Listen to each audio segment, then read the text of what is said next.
Bueno, pues en primer lugar, buenos días a todos. Antes de empezar la charla, queríamos... Gracias. Antes de empezar la charla, queríamos dos ideas antes previas, antes de empezar. Lo primero, a la organización, darles la enhorabuena por este estupendísimo congreso que nos gusta tanto. Las felicidades por los 5 años, que cumpláis muchos más. Sabéis que para nosotros es un privilegio poder estar aquí, ya lo sabéis, entonces, bueno, eso que vaya por delante. La segunda idea previa a la charla, que no tiene nada que ver, es que, bueno, en la inauguración de la RUTED, pues nos enteramos de que va a haber una RUTED en Valencia. Como sabéis, o muchos sabéis, mi compañero David Pérez es de Valencia, yo, José Picó, soy de Valencia, nuestra empresa que hemos fundado pues está en Valencia también, así que pues esto lo hemos acogido con una ilusión muy grande.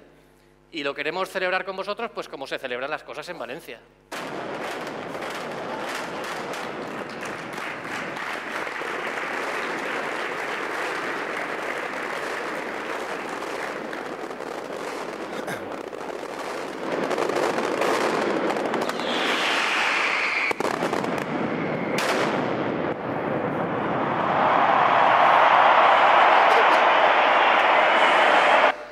Vale, pues ya dicho esto, ya podemos empezar la charla. Como sabéis, en 2G el protocolo tenía una serie de vulnerabilidades que permitían realizar un ataque con estación base falsa. Esto es ampliamente conocido. En ese ataque lo que se podía hacer, entre otras cosas, utilizando ese ataque, pues hacer cosas como el IMSI catching, ¿no? El IMSI catching es que yo con un dispositivo soy capaz de decir si un determinado usuario, un determinado IMSI, está o no en la zona de cobertura de mi estación base falsa. O, como por ejemplo se demostró el año pasado también en la RUTED, podría geolocalizar de una forma muy precisa, en un radio de unos 2 kilómetros, un dispositivo al que estuviera buscando, ¿no? De una forma bastante precisa. O podía también denegar el servicio a un determinado dispositivo, que lo podía hacer de forma selectiva, y hay varias técnicas en 2G al respecto. O también en 2G lo que sí que se puede hacer es manipular, interceptar las comunicaciones y también manipularlas, ¿no? Podía, pues no solo grabar conversaciones, sino también podía falsificar el número de llamante, el número de destino, podía redirigir llamadas, podía hacer un montón de cosas. Todo esto es parte de las vulnerabilidades que durante este tiempo se han estado demostrando en 2G.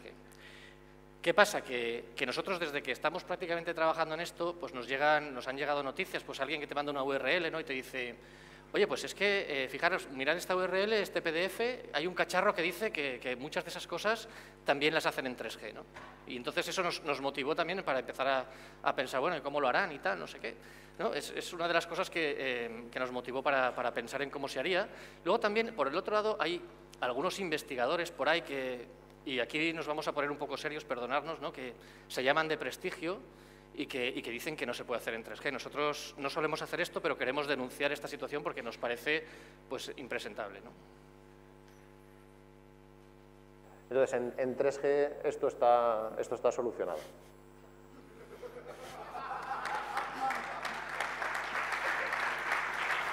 En fin, bajando de 3G a 2G se podría hacer, pero el sistema realmente solo funciona en 2G. Esto no se puede consentir y intentaremos que esos investigadores no vuelvan a caer en el mismo error.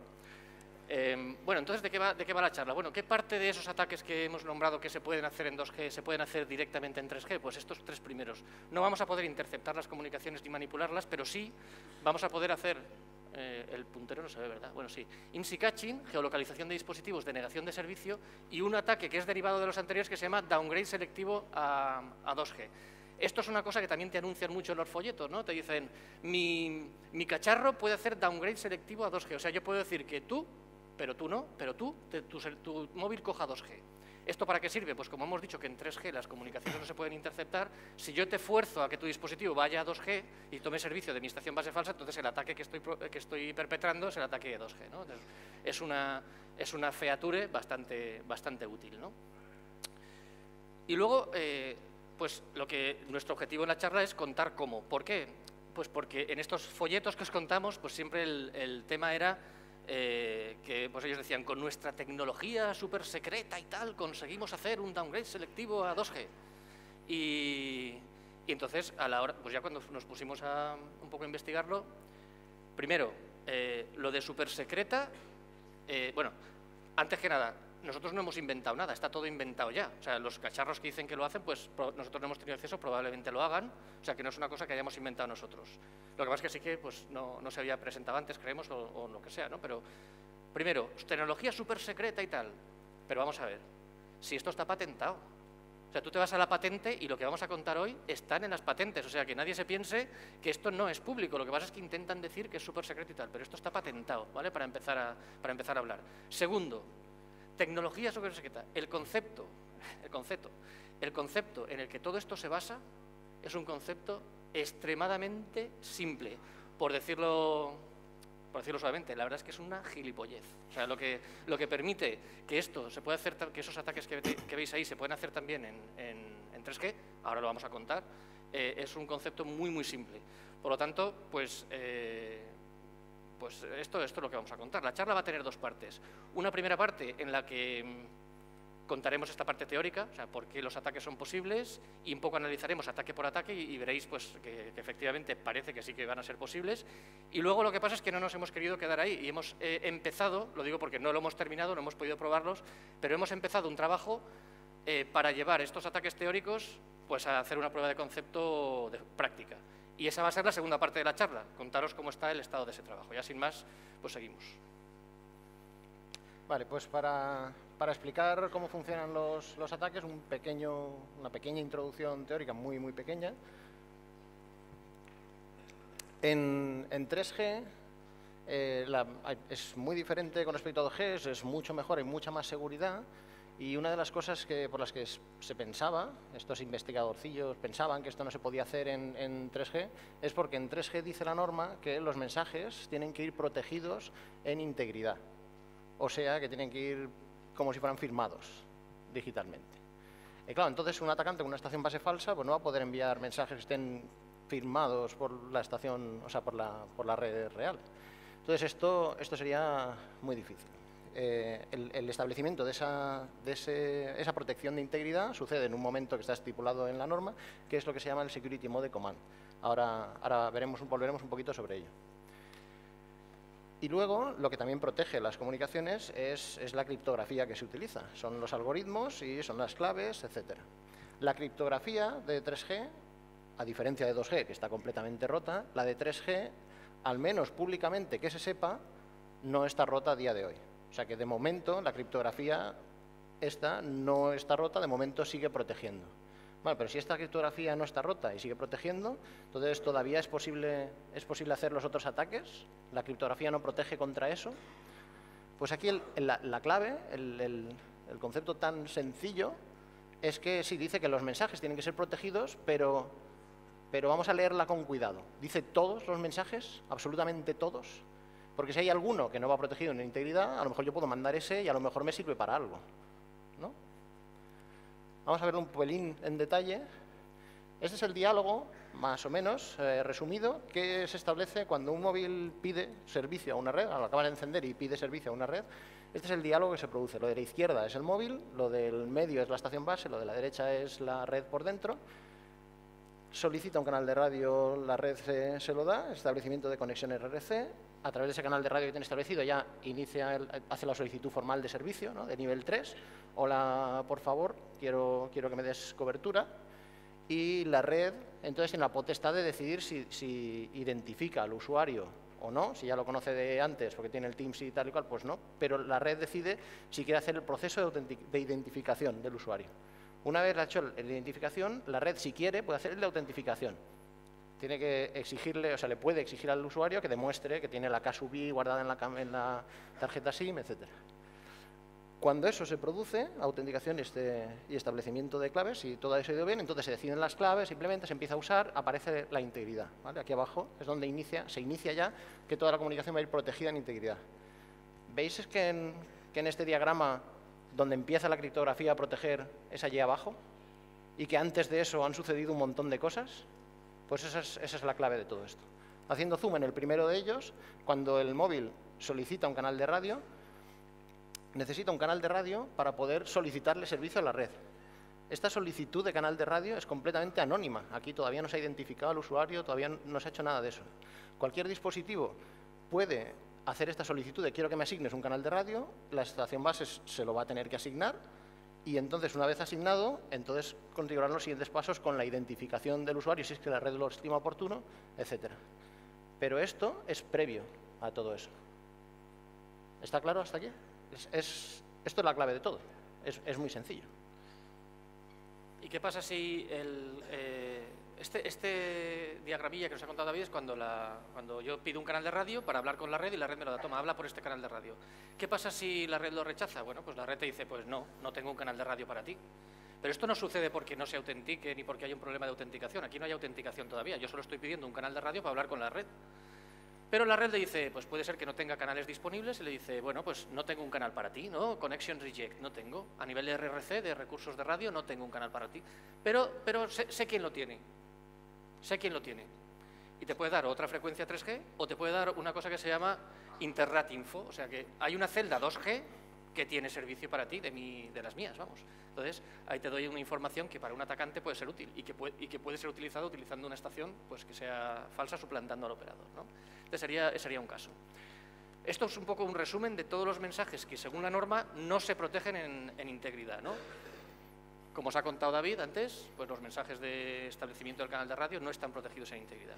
¿Y qué pasa con los mensajes de nivel superior? Con los mensajes un poco de nivel 3, que son los de, oye, que ya cuando tengo un canal de radio y quiero pedirte servicio, oye, que quiero servicio, ¿no? Lo que es Date Procedure.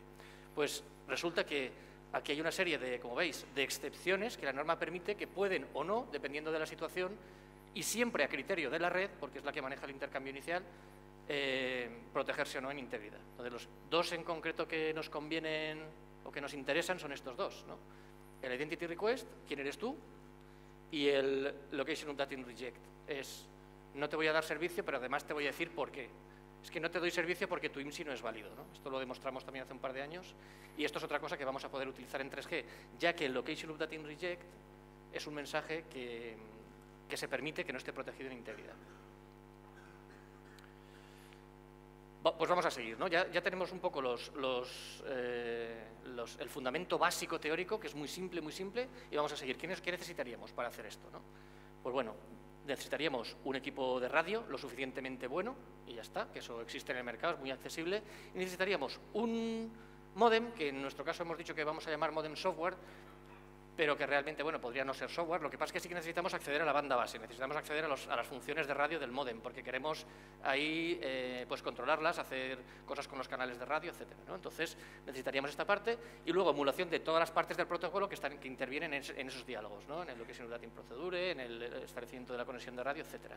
De momento, para la charla, luego revisitaremos esta slide, pero de momento lo que vamos a suponer es que todo eso existe, ¿no? Vosotros suponed que tenemos todo eso, que tenemos una estación que tiene todas esas features. Y vamos a analizar un poco ataque por ataque, pues cómo funcionaría. Vale, pues vamos a ver los 4 ataques que comentábamos antes, los 3 que ya habíamos demostrado antes en 2G, que se pueden hacer todos con estación base falsa, y también el cuarto, que es específico de 3G, el downgrade selectivo a 2G, es decir, a un móvil concreto. Tú, en vez de servicio 3G, mira, vete a aquella celda, y los demás no, los demás podéis seguir tranquilos. Vamos a ver cada uno de esos ataques en detalle, que veréis que están basados todos en el mismo principio que hemos mostrado. El IMSI catching, ¿en qué consiste IMSI catching? IMSI catching es que el atacante tiene una estación base falsa, que en su zona de cobertura está interesado el atacante en recopilar todos los IMSIs de los dispositivos móviles que hay a su alrededor. Ese es el interés del atacante con esto. Bueno, pues lo único que tiene que hacer es poner una estación base falsa, como lo hacía en 2G. La ponía, los móviles la detectaban, le solicitaban servicio porque la veía con más señal que las demás o por lo que fuera. Y la red le rechazaba para que ni siquiera se enteraran, ¿no? Los móviles le rechazaban aquí, seguían pidiendo cobertura a las redes normales, y ya está, el atacante ya tenía ahí sus IMSIs. Bueno, pues todo eso, no hay nada que no se pueda hacer en 3G, porque el establecimiento de conexión RRC, yo puedo poner una estación base falsa que parezca una estación base de 3G. El móvil que me detecta me solicita un canal de radio, yo se lo asigno, no hay ningún problema. El móvil entonces, ya utilizando ese canal de radio, va a intentar solicitarme servicio, y lo único que pasa es que yo le voy a decir, espera un momentito, antes de decidir si te doy servicio o no, como yo soy la red, yo puedo decidir que no, tú me vas a decir quién eres. le hago el mismo identity request que podíamos hacer en 2G, él está obligado por la norma a responderme, me va a dar el IMSI, y entonces yo ya tengo todo lo que necesitaba. Le hago un reject, tú tranquilo, que yo no te voy a dar servicio, pero los demás están aquí para dártelo, y ya está, y ya tengo el IMSI.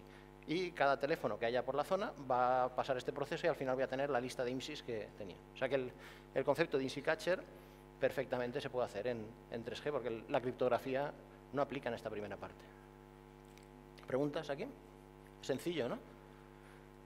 Segundo ataque, geolocalización de dispositivos. En el ataque de geolocalización, lo que está interesado el atacante es en conocer la ubicación exacta de un dispositivo concreto que le interesa, víctima.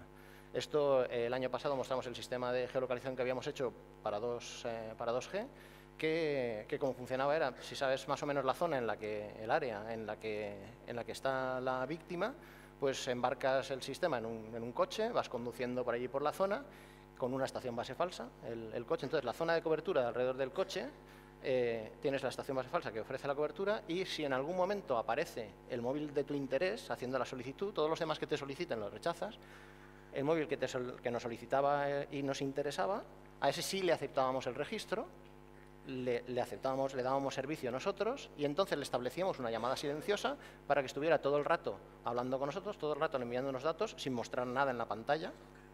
Y con ese tráfico que nos enviaba, cada vez que nos venía una ráfaga de lo que le enviaba, esos datos los tomábamos medidas para triangular con esos datos e intentar calcular su ubicación. Eso era como funcionaba el sistema en 2G. En 3G, claro, aquí no podemos hacer lo de cuando nos solicite el servicio aceptárselo, ¿vale? Y registrarlo y darle servicio. Porque ese último aceptar y dar servicio, eso sí que va protegido con criptografía. Entonces ahí tenemos un problema. ¿Pero de verdad hace falta aceptar el registro? Pues pensamos que no, porque antes de que se produzca lo del registro han sucedido un montón de cosas por radio. Nos ha solicitado un canal de radio, ya nos ha enviado algo, le hemos respondido nosotros sí, utiliza este canal, y entonces él ha utilizado ese canal para enviarnos la petición de quiero servicio completo, y entonces nosotros lo único que tenemos que hacer es lo que básicamente en tecnología se llama marear la perdiz, ¿vale? La petición que nos llega, no te contesto, ahora te contesto pero con un error de transmisión, que parece, el otro tiene que reintentar, tiene unos timers para reintentarlo unas veces, y al final nada, al final se va a ir y ya está, no voy a poder hacer el registro completo. Pero para entonces ya me ha enviado un montón de ráfagas que yo voy a poder medir, y voy a poder usar esos datos para triangular su posición, dónde está. ¿Se entiende? Con lo cual, sin aceptar el registro, también es posible tomar medidas para ubicar el dispositivo. Aquí vamos a ser cautos y que no nos pase como a los investigadorcillos eso del principio, y vamos a dejarlo en un creemos que esto es posible porque no lo hemos probado con nuestras propias manos, ¿vale? Y solo por eso. Siguiente ataque de los que hemos mencionado, el ataque de denegación de servicios. Si os acordáis, era un ataque por el cual yo ponía mi estación a funcionar durante un tiempillo, y a los IMSIs que yo hubiese seleccionado, o a todos, vamos, como yo quisiera, les decía que su IMSI no era válido. Entonces, ¿qué hacían los teléfonos? Casi todos, porque hubo uno que se nos escapó en la demo, no sé si acordáis, pero casi todos que hacían, pues decían, no soy válido, pues yo ya no hago nada más. Y se quedaban sin servicio, no notificaban, casi todos, algunos sí, pero solo los antiguos, al usuario nada más que el hecho de que no tenían cobertura. Yo apagaba mi ataque y me iba, y eso seguía así sin servicio hasta que el usuario reiniciaba su teléfono móvil, ¿no? Este ataque, que era posible en 2G, en 3G es exactamente igual de posible, porque todo lo que utilizamos para realizar ese ataque no está protegido en integridad. Toda la parte inicial de solicitud de registro no está protegida, y la parte del rechazo, que es el Location Update Reject, tampoco. Es una de las excepciones que se permiten, así que es posible. Y el último de los ataques bueno, es posible sin haberlo probado, ¿vale? El último de los ataques que decimos es el famoso downgrade selectivo a 2G. Aquí proponemos dos formas de hacerlo. Hay otra, por lo menos, pero esa nos parece más guarra y esta nos gusta más. Estas dos nos gustan más, ¿no?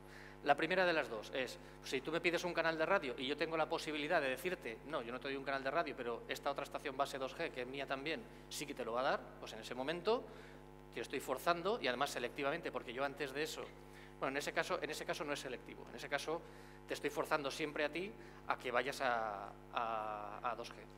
Pero en el caso de utilizar el mensaje de nivel 3, el Location Data Reject, en este caso sí que podría ser selectivo, que es cuando yo ya tengo un canal de radio con la estación 3G, que en este caso sería falsa, sería nuestra. Esa estación falsa nuestra la hemos configurado con el mismo location area que la estación de verdad que está en esta zona, y el código que le damos de rechazo es location area no permitido. O sea, en esta location area no te puede registrar, en otra sí, pero en esta no. Entonces el móvil ya deja de buscar estaciones base legítimas o no legítimas en la location area y se va a poner a buscar estaciones base en otros sitios. Si yo a la vez tengo otra estación 2G que sí que da servicio suplantando a ese mismo operador en otra location area diferente, que eso lo configuro yo y lo puedo hacer, entonces el móvil lo que va a hacer es encontrarme esta estación. Son dos formas de hacer un downgrade selectivo a 2G y probablemente, bueno, hay otra, creemos, y probablemente haya más, ¿no? Entonces, llegados a este punto, bueno, siempre con la salvedad de que no lo hemos probado, ¿no? Llegados a este punto, volvamos a la slide en la que suponíamos que todo esto está hecho. Vamos a ver realmente, de todo lo que suponíamos que está hecho, qué es lo que sí está y qué es lo que no está.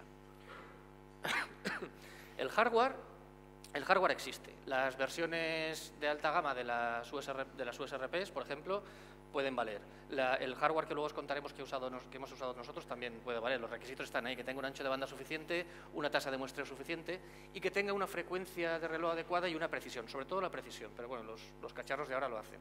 La frecuencia, si no es un múltiplo de 384, que es lo que tiene que ser, da igual, podemos hacer resampling por software.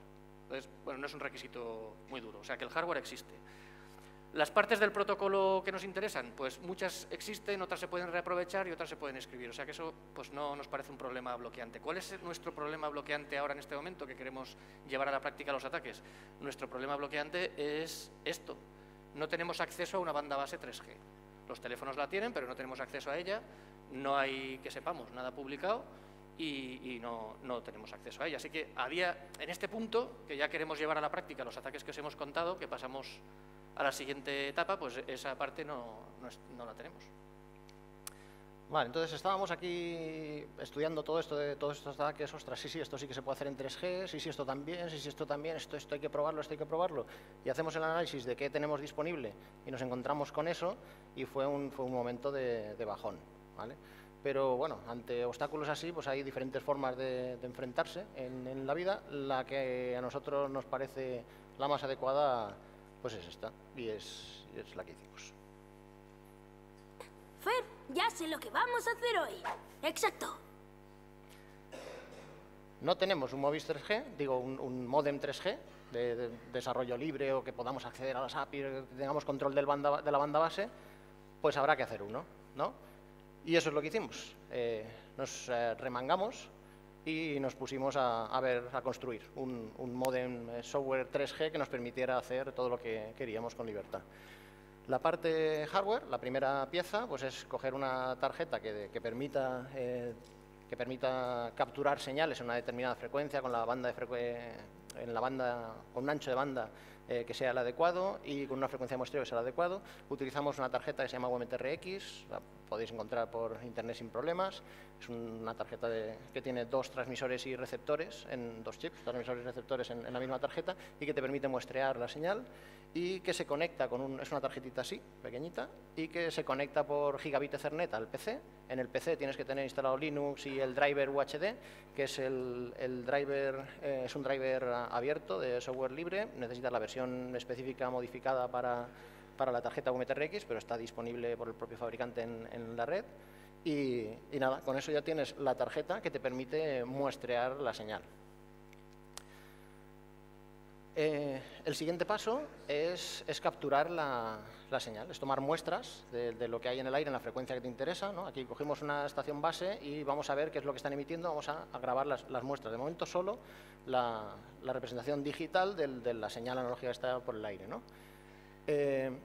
Para empezar a tomar contacto con la tarjeta, pues dijimos, 2G la conocemos mejor, vamos a capturar primero 2G para ver que todo está funcionando bien. Y entonces, cuando muestreas una estación base de 2G, lo que esperas ver cuando lo muestras así gráficamente es una circunferencia de radio 1, ¿vale? Y porque en 2G, como se transmite la información, de manera muy resumida y simplificada, es que se utilizan dos señales, hay dos señales ortogonales en el aire, tú estás captando las dos y esas las utilizas como coordenadas la forma tradicional de representarlo gráficamente es cada una de esos dos valores que estás midiendo en cada instante, pues lo representas en un plano que se llama el plano IQ, porque a cada componente se le llama I o se le llama IQ. Y nada, pues si cada muestra que tomas, la componente de un eje y la componente del otro eje la representas ahí, pues al final te va quedando eso. Claro, lo que esperas ver, porque con lo que se transmite es que representado en este punto, cada símbolo en este círculo debería estar en un punto concreto en un instante de tiempo, y si a continuación el transmisor quiere transmitir un 1, lo que veré en el siguiente instante de tiempo es que ese punto se ha desplazado, ha girado en el círculo y en vez de estar ahí está a 90 grados en sentido horario o 90 grados en sentido antihorario. Es así como funciona, ¿vale? Lo que tendríamos es un punto que cada muestra se está moviendo para adelante, para atrás, en la circunferencia. Vale, esto era lo que sabíamos, esto es lo que hemos muestreado, miramos el gráfico y igual que el otro fue un momento bajón, pues esto fue un momento de alegrón. Pues sí, estamos recibiendo más o menos, claro, con ruido y tal, pero estamos recibiendo más o menos lo que esperamos. Esta señal 2G además es muy agradecida porque prácticamente puedes ver los bits ahí. Sin tornáis los ojos podéis casi ver los bits. A nosotros esto nos produce sensaciones agradables, ¿vale? O sea, era mirar esta señal y pensar todo en cosas agradables.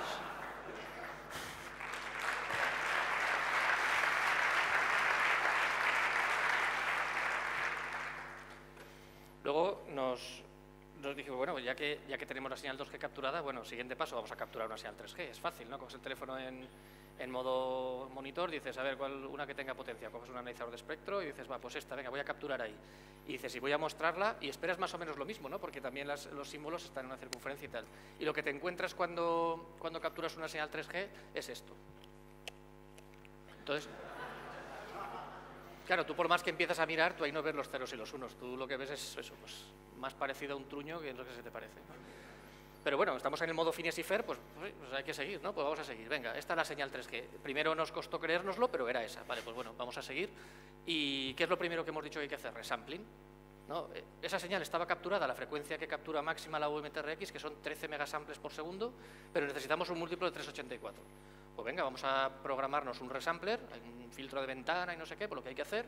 ¿Para qué? Para tener una señal que esté muestreada a un múltiplo, a un múltiplo de 384 megasamples por segundo. Vale, pues aceptas el resampler y nada, pues una vez te has hecho el resampler, pues tienes que seguir. Siguiente paso. ¿Qué hay que hacer? Hay que conseguir sincronización, porque a ti te llegan una ristra de números, que son las muestras que estás tomando de la señal, y tú tienes que saber dónde empiezan las cosas. En UMTS la trama son 15 time slots. Cada time slot son 2560 símbolos. Entonces tú tienes que saber dónde empiezan. Lo primero que tienes que conseguir es la alineación de time slot. Dónde empiezan los time slots. Y para eso UMTS define un mecanismo que se llama el Primary Synchronization Channel, que nada, que cuando tú ya lo detectas y lo construyes en la señal, lo detectas en la señal, perdón, pues tú lo que tienes ya es una sincronización de dónde empiezan los time slots. Y ya empiezas a saber algo. Y empiezas a decir, bueno, pues los time slots empiezan aquí. En la muestra tal empieza el time slot, ¿no? Vale, una vez tenemos claro dónde empiezan y acaban los símbolos, pues lo siguiente que utilizamos es el Primary Synchronization Channel, lo que utilizamos para eso. Ahora vamos a utilizar el Secondary Synchronization Channel para identificar dos cosas. Una es el grupo al que pertenece el Primary Scrambling Code, el código de Scrambling. Scrambling es un proceso por el que cuando emite una estación base la señal, antes de emitir, hace una manipulación pseudo-aleatoria de lo que está emitiendo para que así se pueda distinguir lo que está emitiendo esta estación de lo que está emitiendo otra, que utilizará otro código. Pues como códigos hay muchos, en vez de tener que probarlos todos, lo que se hizo fue agruparlos en grupos, lo define la norma, hay 64 grupos y luego dentro de cada grupo hay 8 posibles. Vale, pues el Secondary Synchronization Channel lo que te permite es identificar a qué grupo pertenece el código que está usando esa estación base. Entonces, haces la correlación que tienes que hacer y pruebas a ver cuál de esos 64 posibles está ahí y detectas cuál es el que está. Cuando detectas uno que está, ese te está diciendo que ese es el grupo al que pertenece el código de Scrambling que está utilizando la estación y también te está diciendo cuáles de los time slots son los que definen el principio y el fin de trama, ¿vale? Los time slots vienen uno detrás de otro y lo que pasa es que arbitrariamente se decide que este es el time slot 0 de la trama 0 y así hacia adelante, ¿no? ¿Dónde están los límites de la trama? Pues con el Secondary Synchronization Channel consigues esas dos cosas. A continuación necesitamos obtener el scrambling code concreto, el código que ha utilizado esa estación base en concreto para poder extraer la señal de esa estación base. Y eso, como hemos dicho, hemos identificado el grupo, dentro de cada grupo hay 8 posibilidades, pues tenemos que probar cada una de las 8 para ver cuál de esas 8 son las que está utilizando esa estación base. Y cuando conseguimos identificar el código que está utilizando esa estación base, uno de esos 8, entonces ya tenemos lo que necesitamos para hacer el proceso inverso a esa manipulación pseudoaleatoria que hicieron en transmisión. O sea, nosotros hacemos el inverso de eso y entonces extraemos de todo ese amalgam de señal que hay ahí la señal que transmitió esta estación base en concreto que nos interesa. Porque es posible que en la misma frecuencia estén emitiendo otras estaciones cercanas, pero lo estarán haciendo con otro código distinto. Y con esto conseguimos extraer lo de esta estación base en concreto. Vale, entonces estás aquí, que ya has extraído la señal de esta estación base en concreto, pero tienes ya los bits. Pues no, lo que tienes ahí se llama chips, y para llegar desde los chips, que es lo que tienes en ese instante, hasta los bits, pues te queda tienes que hacer el proceso inverso de lo que haya hecho el elemento en transmisión, ¿no?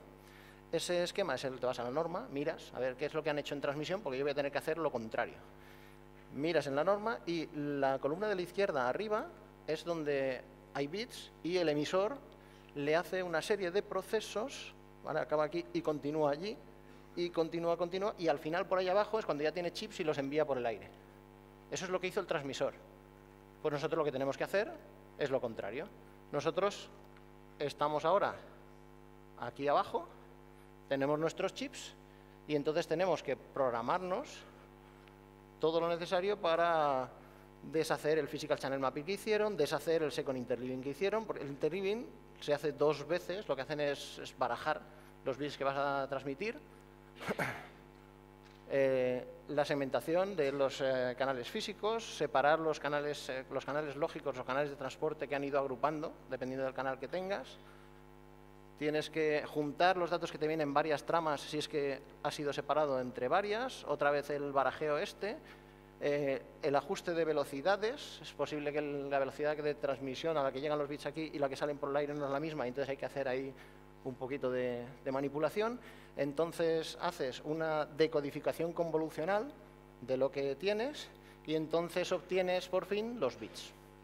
Y esos bits son los que ya, si esto fuera un móvil, le pasaría al nivel superior, esto es el nivel 1, le pasaría al nivel 2, al RRC, y ya ahí arriba podrían utilizar esos bits. Esto es lo que teníamos que hacer y esto es lo que nos pusimos a hacer. Entonces os lo vamos a mostrar pues lo que tenemos.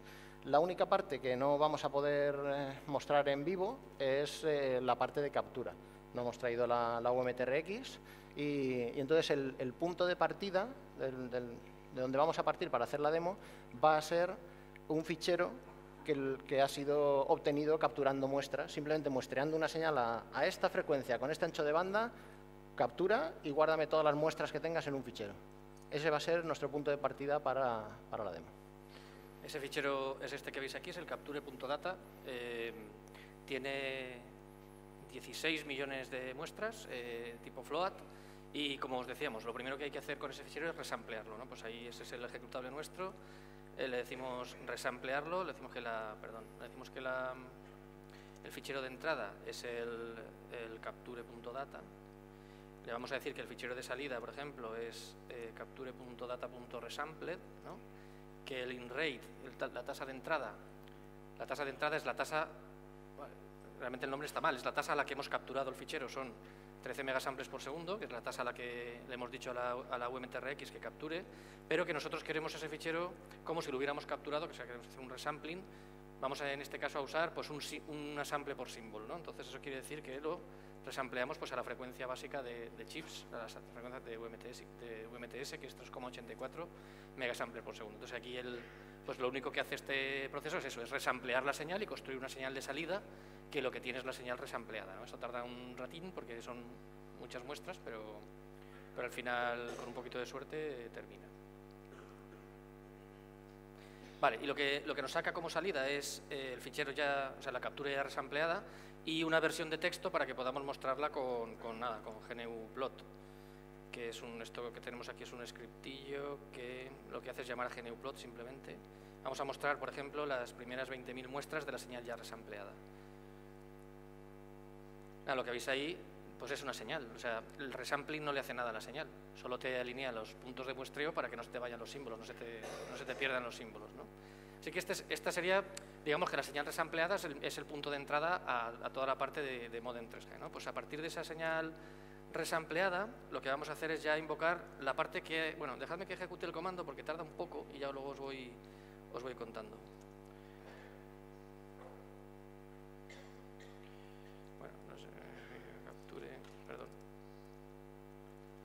Resample, SCH, vale, pues bueno, primero lee el fichero, lo mete en unas estructuras. Lo que vamos a hacer con este paso es la primera parte de todos esos pasos que hay que hacer, la parte de la sincronización. Esto es lo que hace este ejecutable. Entonces, lo primero que hace es leer el fichero, meterlo en unas estructuras para poder analizarlo con más, con más completitud en este caso, ¿no? Y la parte esa que pone ahí Analyzing es la parte en la que trata de identificar la alineación del time slot con el uso del Primary Synchronization Channel.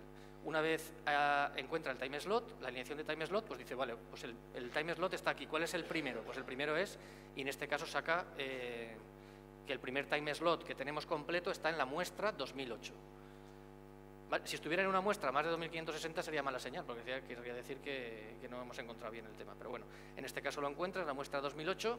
¿Y ahora qué hace? Bueno, pues vamos al Secondary Synchronization Channel. Vamos a buscar la alineación de trama. Para ello necesito antes identificar el Scrambling Group, que esto es un poco repaso de lo que os hemos contado, el Scrambling Group con el que se ha scramblizado esta señal. Entonces, para ello recorre los 64 Scrambling Groups y hace pruebas en la señal para identificar cuál es el bueno. Si os fijáis, tarda un huevo. Y eso lo hacen vuestros móviles cuando los encendéis y pillan cobertura de 3G. ¿Por qué tarda tanto? Bueno, por varios motivos. El primero de ellos es que tiene todas las optimizaciones del compilador. Aquí se puede utilizar, si tu procesador lo soporta, las optimizaciones SE. Eso todo está deshabilitado para poder debuguearlo. El código está todavía un poco como está. Por otro lado, también tarda bastante porque nosotros, como todo esto hemos ido construyéndolo por prueba y error, o sea, tú te lees la norma, pero lo que dice la norma muchas veces o es ambiguo o es mentira. Y entonces nosotros, al ir construyendo, pues hemos tenido que ir haciendo pruebas, ¿no? Y cuando vamos buscando el Scrambling Code Group, a día de hoy en el código hay cosas que hacemos y funcionan y otras que hacemos y no funcionan. Y aquí el código todavía está que hace todas las pruebas, pero tenemos mucho margen de mejora en el tema del performance, ahí todavía no. Cuando llegue a 63 ya habrá probado todos los Scrambling Groups y habrá decidido cuál es el Scrambling Group que se ha usado en esta señal. ¿Y qué va a hacer después? Pues después va a buscar el Scrambling Code, que es el que se ha utilizado realmente para scramblizar la señal, para hacerle una transformación que la diferencie del ruido y de otras señales, ¿no? Y así poder extraer los chips, como os decía antes David. Pero ahora ya solo tiene que mirar 7, porque como ya sabe el grupo, pues ya solo tiene que mirar 7 Scrambling Codes. Pues 8, del 0 al 7. Del 0, 8. Sí, 8. Y nada, pues cuando termina dice, bueno, esta muestra tiene estas samples, hay 122 frames, la primera empieza aquí, la primera frame encuentra la alineación de frame en la 37.848 y el Scrambling Code es el 3 del grupo 33, ¿vale? Es una señal de verdad, no lo hemos hecho a propósito, ha salido grupo 33 porque ha salido. Y luego lo que hace con eso ya puedo descramblizar la señal. La cojo y la saco a un fichero de salida que ya tiene los chips que que estamos seguros que han sido emitidos por esa estación base, que es el fichero este que veis aquí, el capture. Bueno, le añadimos la extensión de Scrambled para poder seguir con las siguientes fases del procesamiento. Vale, aquí es cuando ya habíamos aplicado el descrambling, ya obtenemos los chips que han sido emitidos por esa estación base en concreto. Ahora lo que nos falta es todo el resto de transformaciones hasta llegar a los bits, si os acordáis del esquema este que hemos mostrado de la norma. Antes de lanzar el programita que lo hace, vamos a lanzar aquí a nuestro viejo amigo Wireshark y lo vamos a poner a escuchar en la interfaz de Loopback, en el puerto UDP 4729, que es el puerto asignado por IANA a GSMTAP, que es un protocolo que se utiliza para encapsular ahí todo lo que hayas capturado de 2G, 3G, etcétera, pues está definido para eso. Y vamos a volver aquí a nuestro terminal, vamos a bajarlo por aquí. Y entonces aquí vamos a lanzar el programita receive bch y le vamos a decir que el fichero de entrada es el capture.data.resampled.des, las mayúsculas, .descamber. ¿Vale? Va a coger ese ficherito donde están ya los chips y le va a hacer todo el proceso inverso de todas esas cajitas que veíamos para al final extraer los bits. Se pone ahí a extraerlos y si todo va bien, al cabo dentro de un poquito tendríamos que ver aparecer aquí los bits que va obteniendo de cada trama. Momento de tensión. Ahí está. Vale, si veis aquí tenemos, vamos a hacer scroll un poquito para arriba. Y ¿ves? Nos ha ido procesando las tramas, veis que las está procesando por pareja, la 91 y la 92, la 93 y la 94. Esto es porque el canal que estamos intentando escuchar es el BCH, que es el de broadcast, y este como se segmenta es que cada trozo se parte en 2 tramas consecutivas. Entonces el proceso de recepción tienes que coger cada 2 tramas consecutivas y reconstruir lo que te han enviado. Y esto de aquí sí que es ya la salida del decodificador convolucional que decíamos antes, que son los bits que ha recibido. Y esos bits, el programa lo que está haciendo es, ahora que ya tiene una secuencia de bits de unos y ceros, lo está encapsulando en UDP y se lo está enviando a Wireshark. Aquí en Wireshark podemos, a ver si coge el foco. Es aquí. Esto es. Aquí tenemos la traza, veis que en la columna protocol pues dice que es RRC. Vamos a ir para arriba, porque el nivel superior al que se le entrega, después del nivel 1 al que se le entrega estas tramas, ya los bits, es el nivel de control de radio, RRC, y si vamos aquí al principio, bueno, pues vemos que todas las tramas tienen el header este de GSMTAP, que ese se lo hemos añadido nosotros, y luego ya viene lo que de verdad venía en las tramas. Detecta que es un mensaje de broadcast y sabe decodificar este campo, que es el SFN, es el System Frame Number, y es el número consecutivo de trama. Y si vamos haciendo clic en los siguientes, pues deberíamos ver que efectivamente es consecutivo. ¿Vale? Y luego si cogemos uno de ellos, por ejemplo el primero, y miramos qué es lo que venía ahí dentro, sabe decodificar que es un System Information Block completo, sabe que lo que tiene dentro es un Master Information Block, y aquí es donde el disector de Wireshark pues llega hasta donde está programado. ¿Vale? Que es decir, bueno, esto es un Master Information Block y estos son los bits que hay ahí dentro, que yo no sé ahora mismo cómo decodificar. No hemos tenido tiempo de implementar el disector de Wireshark, pero vamos a utilizar la herramienta hacker del Qtpaste. ¿Vale? Vamos a salirnos de aquí.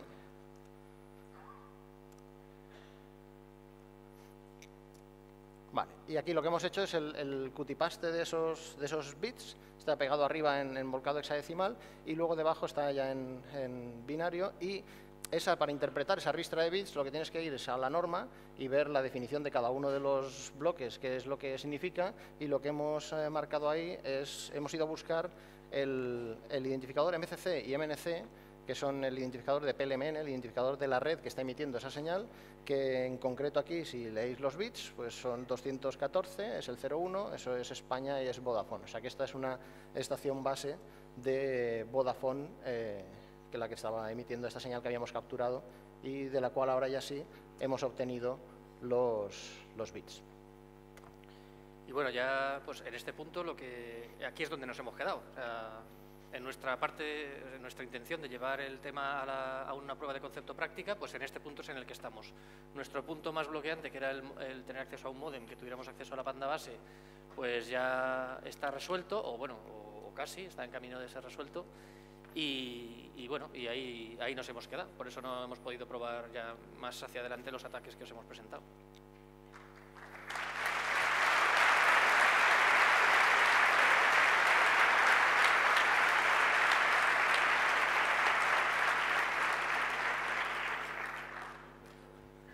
En En conclusión, resumiendo un poquito lo que hemos contado, pues hemos visto que esos ataques que sabíamos que eran posibles en 2G y que pensábamos que en 3G no se podía, pues hemos visto que en 3G sí que se pueden hacer, y el adicional, que es el downgrade selectivo a 2G, pues también.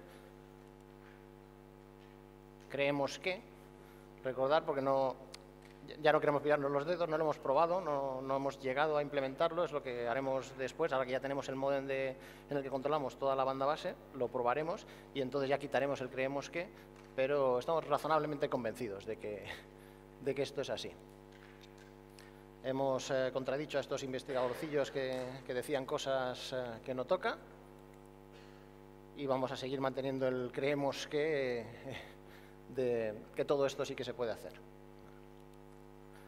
Nada más, si alguien tiene interés en ver detalles de estos, ya conoceréis muchos el libro que nos convenció para escribir Chema, que lo tenéis en 0x Word, y va a salir una nueva versión dentro de muy poquito, incorporando lo que hemos hecho ahora últimamente, y es que de hecho se está retrasando por culpa nuestra, Queremos decir que no es culpa de 0x Word, es culpa nuestra que no hemos llegado a tiempo de entregárselo todo, pero estará dentro. Y nada más, si tenéis alguna pregunta, pues aquí estamos.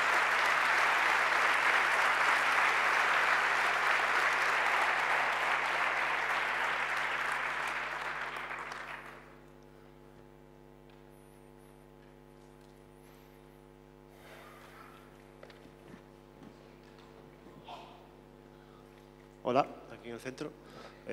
Muy interesante la charla.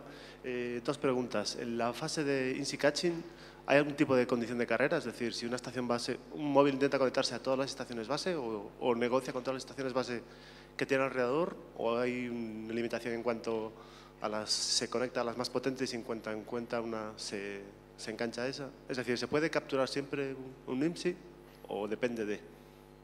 Sí, la respuesta es sí, sí se puede siempre. Lo que pasa es que vas a tener que hacerlo con cuidado, si quieres estar seguro de que lo consigues. Pero poderse sí que se puede. Un móvil que ya tiene servicio de una estación base real no está continuamente monitorizando todas las posibles estaciones que aparezcan y tal, porque eso consumiría mucha batería, y lo que define la norma es que la que le está dando servicio, uno de los System Information Blocks, uno de los datos estos que le informa, es la lista de celdas vecinas. Y entonces el móvil lo único que va a monitorizar es de esas listas, esas frecuencias, de esas celdas que están declaradas como vecinas, son las que sí que va a estar todo el rato, aunque esté con el servicio, estés haciendo lo que sea, va a estar mirando a ver si alguna de repente es mejor que la que tiene, le da más señal. Entonces, para configurarlo para triunfar tú, tendrías que primero escuchar a ver qué listas vecinas están diciendo por la zona y entonces ponerte tú como una de las vecinas. Pero sí, sí que se puede. Ok. Segunda pregunta. El software que nos habéis presentado es muy lento, ¿no? ¿Creéis que en algún momento podréis desarrollar una herramienta suficientemente reliable para hacer esto en tiempo real? ¿O ya requiere hardware o qué estáis pensando? No requiere hardware. Es muy lento porque, como os decíamos antes, es que no está optimizado para nada y tenemos muchísimo margen de mejora. Fíjate, el tiempo que necesitamos de hacer todo esto que os hemos mostrado son 20 milisegundos. O sea, todo esto tiene que estar hecho en 20 milisegundos, porque es el tiempo que viene la siguiente trama, básicamente. Entonces, sí, pensamos que se puede hacer en tiempo real. Pensamos que con un PC normal como este se puede hacer en tiempo real, sin ningún problema. Muchísimas gracias. Aquí arriba, al fondo del todo.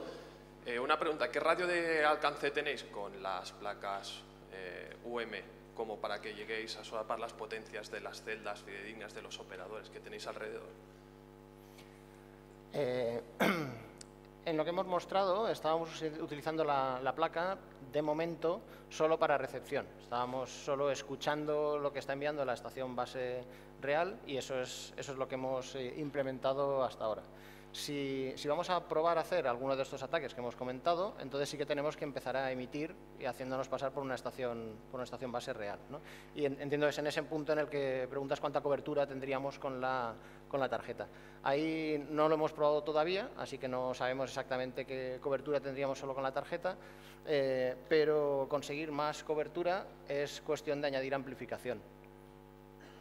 Si lo que necesitas es muy poca cobertura alrededor del dispositivo, pues igual sin etapa de amplificación lo consigues, pero eso probablemente serían unos cuantos metros. No lo sabemos, no lo hemos medido, así que no tenemos el dato concreto.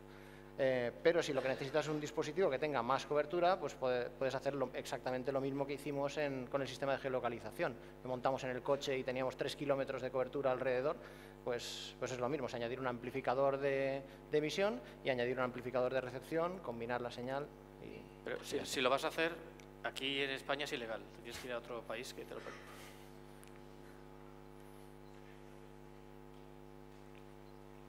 David,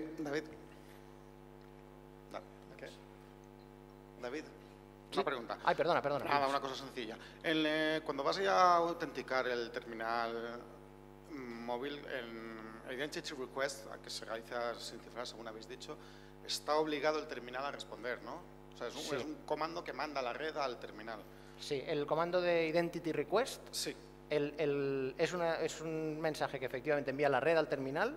Es decisión de la red si se lo envía o no, pero si se lo envía, debe responder sí o sí. Está obligado a responder. Bien, ¿esos campos que responde solo IME y IMSI o puede responder más información? ¿Se puede sacar más información del terminal? Con la identidad, la identidad es el IMSI y el... Le puedes pedir el IMSI, el email o las capacidades. Las capacidades son pues, qué cifrado soportas y todo eso. Creo que son las únicas 3 cosas que le puedes pedir. Qué lástima, vale. Estaría bien poder preguntarle quién es tu dueño o algún dato adicional. Sí.